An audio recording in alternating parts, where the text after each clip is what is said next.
اعوذ باللہ من الشیطان اللعین الرجیم بسم اللہ الرحمن الرحیم لقد نصرکم اللہ ببدر وانتم اذلہ فاتقوا اللہ لعلکم تشکرون اللہم صلی علی محمد وآل محمد۔ واجب الاحترام ناظرین کرام السلام علیکم۔ معزز سامعین، 17 رمضان المبارک کا دن گزر چکا۔ آج کا دن منسوب ہے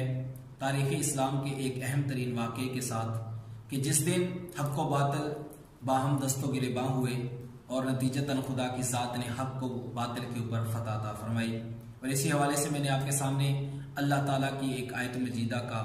پڑھنے کا شرف حاصل کیا کہ جس میں خدا کی ذات ارشاد فرما رہی ہے کہ ہم نے تم کو بدر کے دن نصرت عطا فرمائی، در حالانکہ تمہارا جو دشمن تھا وہ طاقتور تھا اور تم ناتواں تھے، اور ہم نے تم کو نصرت اس لیے عطا کی تاکہ تم اللہ کی بندگی اور اللہ کی متقی اور پرہیزگار بندے بن جاؤ اور اللہ کے شاکر ترین افراد بن جاؤ۔ عزیزان محترم، اس ویڈیو میں ہم اس حوالے سے گفتگو کریں گے کہ واقعہ غزوہ بدر کیوں پیش آیا، اس کی تاریخ میں اہمیت کیا ہے، اور اسی حوالے سے اس کا پس منظر بھی بیان کریں گے۔ تو سب سے پہلے ہم اس پہ گفتگو کرتے ہیں کہ غزوہ بدر کو بدر کیوں کہا جاتا ہے۔ تو جب ہم تاریخ میں دیکھتے ہیں تو اس میں یوں لکھا گیا ہے کہ غزوہ بدر کو بدر کا نام اس لیے دیا گیا ہے چونکہ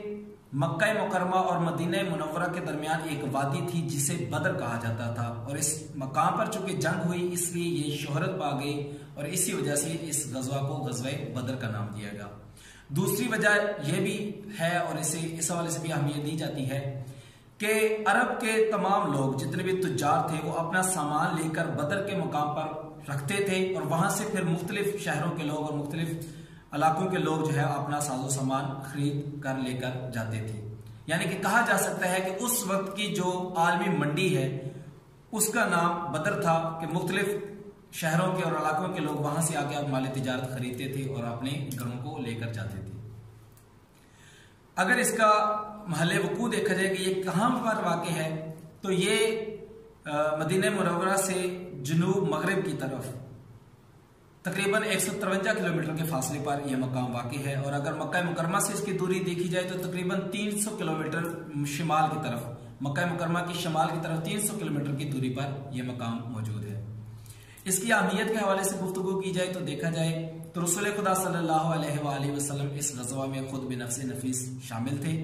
اور جو لوگ اس جنگ میں شہید ہو گئے رسول خدا نے ان کی نماز جنازہ خود پڑھی اور ان کے لیے دعا بھی کی۔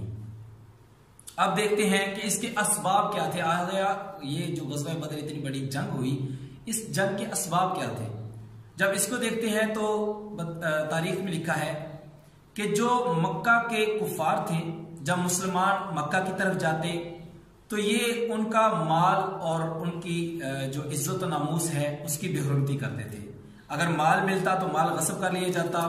اگر کوئی مزاحمت کرتا تو اس بندے کو قتل کر دیا جاتا، اس حوالے سے دوسرے بھی مظالم کیے جاتے تھے۔ اور یہ اتنا شدت پکڑ گئے تھے یہ مظالم ان کفار کی طرف سے کہ بالآخر رسول خدا صلی اللہ علیہ وآلہ وسلم تک یہ پیغام پہنچایا گیا کہ جو بھی مسلمان یہاں سے جاتا ہے ان کے اوپر ظلم کیا جاتا ہے، ان کے مال و متاع کو چھین لیا جاتا ہے، تو اس کے حوالے سے کوئی اقدام کرے۔ عزیزان محترم، تھوڑا ہی عرصہ گزرا کہ رسول خدا صلی اللہ علیہ وآلہ وسلم کو ایک بندہ آ کے خبر دیتا ہے کہ مکہ مکرمہ کے کفار کا تجارت کا قافلہ جو شام سے واپس مکہ کی طرف پلٹ رہا ہے اس کا گزر بدر کے مقام سے ہوگا، اور وہ مدینہ منورہ کے قریب مقام ہے، وہ وہاں سے گزرنا چاہتا ہے، اور اس تجارت کے مال کی جو مالیت ہے وہ 50,000 دینار کے قریب ہے، جو کہ 1,000 اونٹ کے اوپر لدا ہوا ہے۔ تو کیوں نہ ہم اپنے جو ہمارے مسلمانوں سے مال و متاع چھینا گیا ہم اس کا بدلہ لے لیں۔ عزیزان محترم، رسول خدا نے کہا کہ ٹھیک ہے۔ رسول خدا اپنے فوج کو تیار کرنے کا حکم دے دیا۔ ادھر سے ابو سفیان کو کسی نے خبر دے دی کہ مسلمان جو ہیں وہ اپنا بدلہ لینے کے لیے فوج کو تیار کر رہے ہیں۔ اس نے جلدی سے ایک پیغام رسا کو مکہ مکرمہ کی طرف بھیجا کہ وہاں سے اس تجارت کے قافلے کو اور اپنے مال کی حفاظت کے لیے لوگوں کو بھیجا جائے۔ 1,000 کے لشکر پر مشتمل لوگ بدر کے مقام کی طرف روانہ ہوئے۔ ادھر سے مسلمان 313 کا ایک چھوٹا سا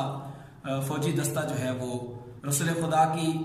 سربراہی میں بدر کی طرف نکلتا ہے۔ 17 رمضان المبارک کی صبح کو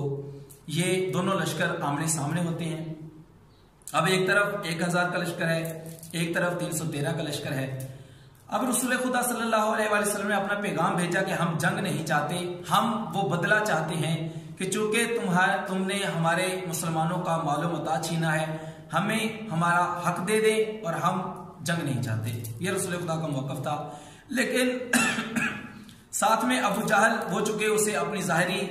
کثرت کے اوپر بڑا فخر تھا کہ ہمارے پاس 1000 کا لشکر ہے، سامنے 313 ہے، ہم تو گاجر مولی کی طرح ان کو کاٹ کے ختم کر دیں گے، لیکن انہیں یہ اندازہ نہیں تھا کہ جس لشکر کے ساتھ اللہ کی اور اللہ کے رسول کی نصرت شامل ہو، اسے شکست دینا آسان نہیں ہوتا۔ عزیزان محترم، جب ابو جہل نے واپس پلٹنے سے انکار کر دیا اور اس نے جنگ ہی کا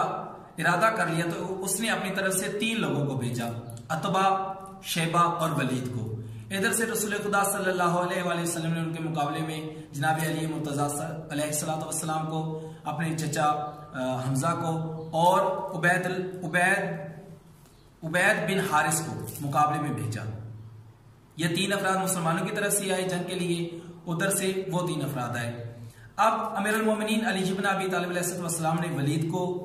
واصل جہنم کیا، جناب حمزہ نے شیبہ کو واصل جہنم کیا، اور جناب حارث گئے تھے، جناب عبیدہ ابن حارث گئے تھے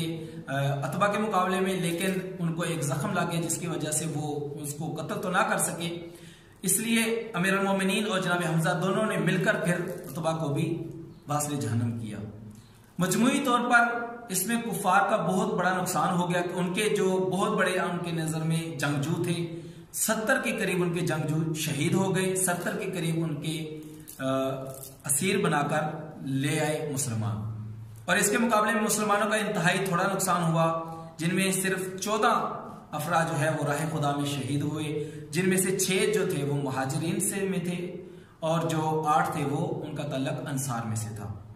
عزیزان محترم، جب یہ جنگ آپس میں ہوئی تو جب دیکھا کہ مسلمان جو ہیں وہ ہم پر بھاری ہیں، تو جو کفار ہیں وہ الٹے پاؤں انہوں نے بھاگنا شروع کر دیا۔ بالآخر ان کو شکست فاش جو ہے اس کا سامنا کرنا پڑا، اور اللہ تبارک و تعالیٰ نے رسول خدا کو 313 کے لشکر کے ساتھ بھی فتح کے ساتھ ہمکنار کیا۔ عزیزان محترم، یہاں پر گفتگو اس حوالے سے بھی ضروری ہے کہ اگر انسان کا مقصد خدا کی رضا اور خدا کی اطاعت ہو، تو اگر اس کے پاس مال تھوڑا ہے، اس کے پاس افرادی قوت کم ہے، لیکن